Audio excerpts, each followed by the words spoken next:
आइए आज इतिहास के एक ऐसे अध्याय की विस्तृत चर्चा करते हैं जो सच में हैरान कर देने वाला है।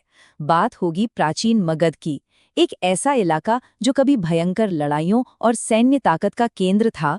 वो कैसे अचानक दुनिया में शांति का सबसे बड़ा उद्गम स्थल बन गया। सच मानिए, ये सिर्फ इतिहास के पन्ने नहीं हैं, बल्कि इंसानी सोच के बदलने की एक जबरदस्त कहानी है।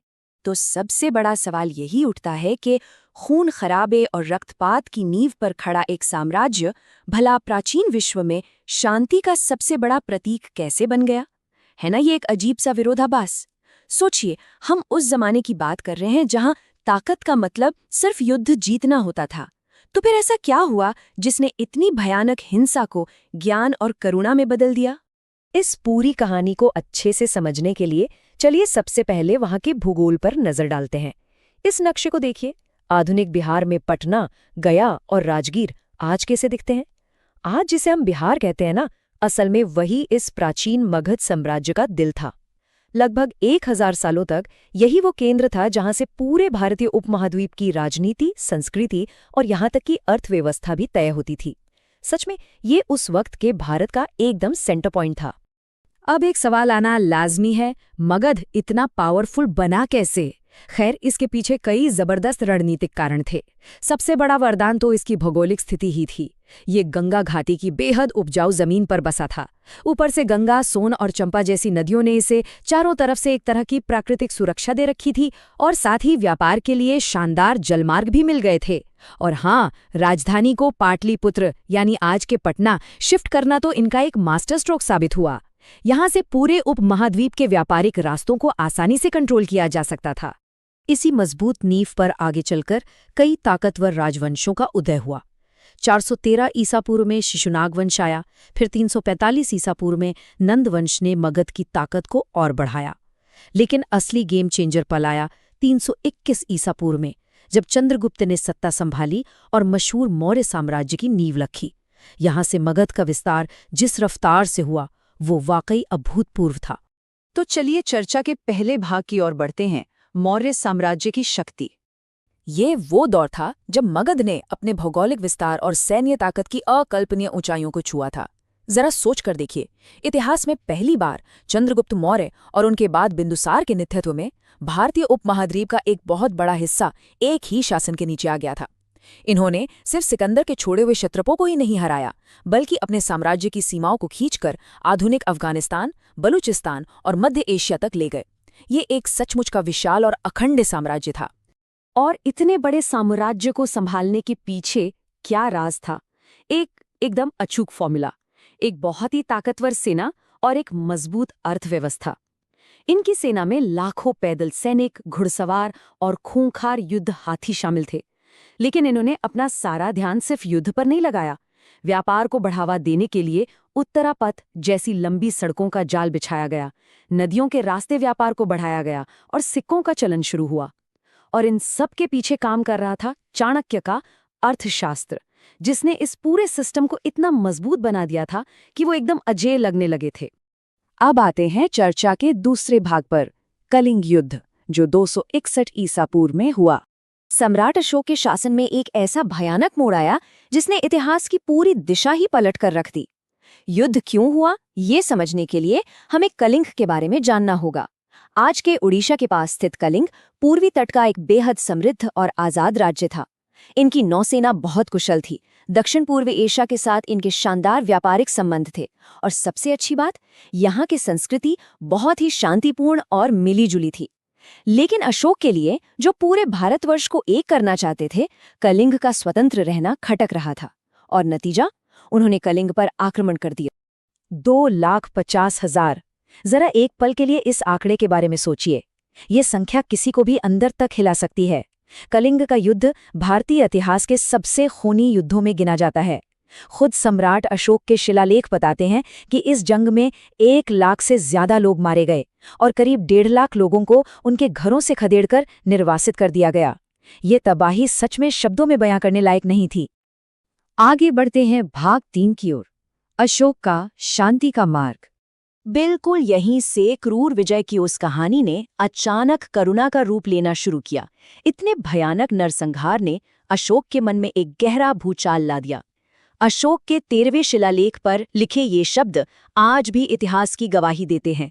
अब देवताओं के प्रिय को कलिंगवासियों पर विजय प्राप्त करने का गहरा पछतावा है। ये सिर्फ एक साधारण सा वाक्य नहीं है, बल्कि एक सम्राट के हृदय परिवर्तन का जीता जागता दस्तावेज है।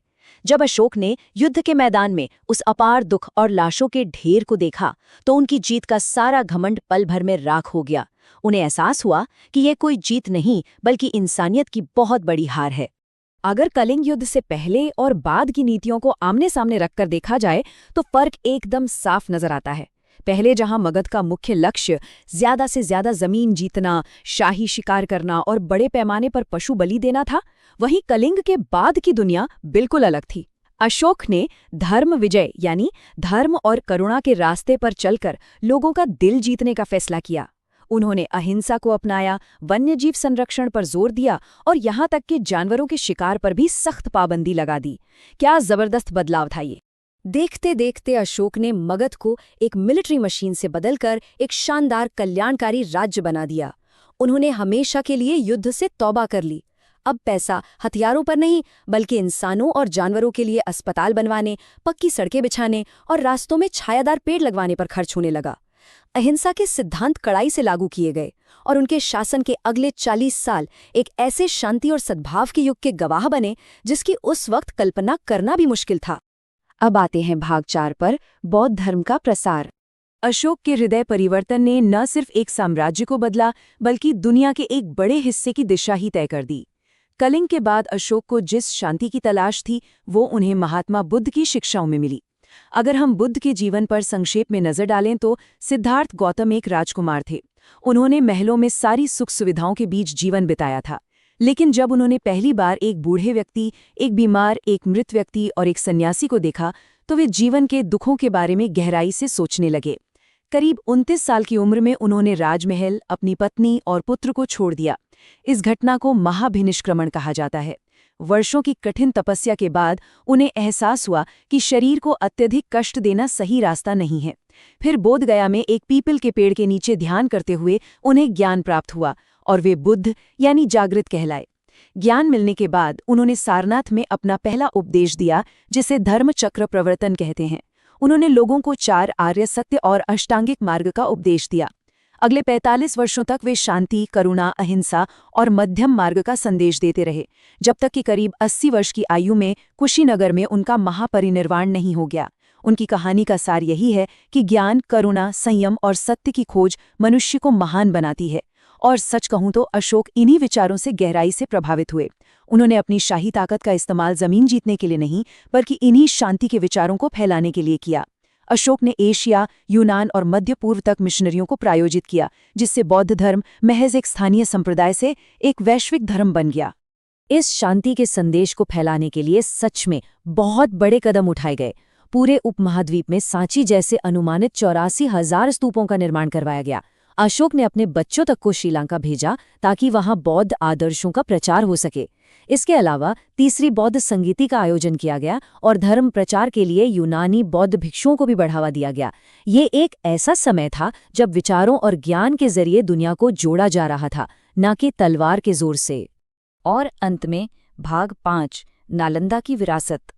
समय बीतता गया और मगध का ये शांति और ज्ञान खोजने वाला नजरिया एक बहुत ही शानदार रूप में सामने आया, और वो था प्राचीन नालंदा। 450 ईस्वी से लेकर 1193 ईस्वी तक ये दुनिया के पहले और सबसे महान विश्वविद्यालयों में से एक बनकर उभरा। जरा सोचिए, उस जमाने में चीन, कोरिया, तिब्बत और दुनिया भर के कोनों से विद्वान यहाँ बौद्ध दर्शन, चिकित्सा और गणित की पढ़ाई करने आते थे। यह सचमुच ज्ञान का एक ऐसा केंद्र था जिसने अशोक के लगाए शांति के बीजों को एक विशाल पेड़ बना दिया था। लेकिन कहानी यहाँ खत्म नहीं होती। आज इतिहास खुद को एक नए रूप में दोहरा रहा है। प्राचीन नालंदा के आधुनिक पुनरुद्धार की शुरुआत 2006 में डॉक्टर APJ अब्दुल कलाम जी की एक शानदार पहल से हुई। ये सिर्फ पुराने खंडरों को फिर से बनाने के बारे में नहीं है, बल्कि नया नालंदा विश्वविद्यालय आज के समकालीन विषयों जैसे पारिस्थितिकी और पर्यावरण पर ध्यान दे रहा है। ये प्राचीन दर्शन को आधुनिक विज्ञान के साथ जोड़ रहा है और आधुनिक बिहार में विकास के एक बहुत बड़े उत्प्रेरक के रूप में काम कर रहा है। अगर इस नए नालंदा विश्वविद्यालय के लोगों को ध्यान से देखा जाए तो ये पूरी की पूरी कहानी एक ही तस्वीर में बयां कर देता है। ये देखने में एक पेड़ जैसा लगता है, शायद उसी बोधि वृक्ष का प्रतीक जिसके नीचे बुद्ध को ज्ञान मिला था। लेकिन अगर थोड़ा और गौर किया जाए तो ये आपस में जुड़ी हुई मानव आकृतियों की तरह भी दिखता है। ये लोगो एक जबरदस्त विजुअल है जो हमें ये याद दिलाता है कि कैसे प्रकृति और पूरी दुनिया के लोग आपस में गहराई से जुड़े हुए हैं। ये लोगो जिस सोच को दर्शाता है वो है मनुष्य का मनुष्य के साथ सामंजस्य, मनुष्य का प्रकृति के साथ सामंजस्य और मनुष्य का प्रकृति के एक अंश के रूप में जीवन। क्या ये बिल्कुल वही बात नहीं है जो बुद्ध ने इतने सदियों पहले सिखाई थी और जिसे अशोक ने कलिंग की तबाही के बाद अपनाया था? नालंदा का ये आधुनिक नजरिया उसी आध्यात्मिक यात्रा का हिस्सा है जो हजारों साल पहले शुरू हुई थी। इस सैटेलाइट चित्र में ये साफ दिखाई देता है कि यह विजन आज जमीन पर कैसे आकार ले रहा है। यह नया आधुनिक परिसर प्राचीन खंडहरों से कुछ ही दूरी पर बनाया गया है। ये सिर्फ ईंट पत्थर की इमारतें नहीं हैं, बल्कि एक जीता जागता अनुभव है। आज के छात्र उसी ऐतिहासिक मिट्टी पर खड़े होकर भविष्य के पर्यावरण और ज्ञान विज्ञान की पढ़ाई कर रहे हैं, जहां कभी युद्ध की रणनीतियां बनती थीं और बाद में शांति और करुणा के उपदेश गूंजा करते थे। तो इस पूरी विस्तृत चर्चा के अंत में एक बहुत ही अहम सवाल छोड़कर जाते हैं। आज जब दुनिया भर में तनाव और संघर्ष एक बार फिर से बढ़ रहे हैं और नालंदा जैसे ज्ञान के केंद्र इन प्राचीन आदर्शों को पुनर्जीवित कर रहे हैं, तो क्या एक भयंकर प्राचीन युद्ध की राख से जन्मी करुणा और सद्भाव की ये विचारधाराएं आज की मानवता को एक स्थायी वैश्विक शांति की ओर ले जा सकती हैं? मगध का ये पूरा इतिहास हमें एक बहुत बड़ी बात सिखाता है। सबसे गहरा और अच्छा बदलाव अक्सर सबसे बड़े विनाश के बाद ही जन्म लेता है। इसी विचार के साथ हमारी आज की ये चर्चा यहीं समाप्त होती है। नई चीजें सीखते रहिए और इस पर विचार जरूर कीजिएगा।